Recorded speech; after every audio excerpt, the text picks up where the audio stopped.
How to turn on and enable visual search on Microsoft OneDrive. So all what you have to do, guys, go to OneDrive. This is the home page, as you can see. Now go down here, click on this me option to go to your profile. Now click on settings. After you click on settings, scroll down until you find visual search option and click on it like this. Now you can turn on visual search option from here and it's on.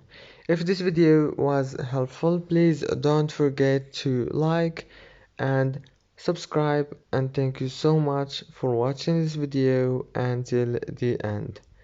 See you later.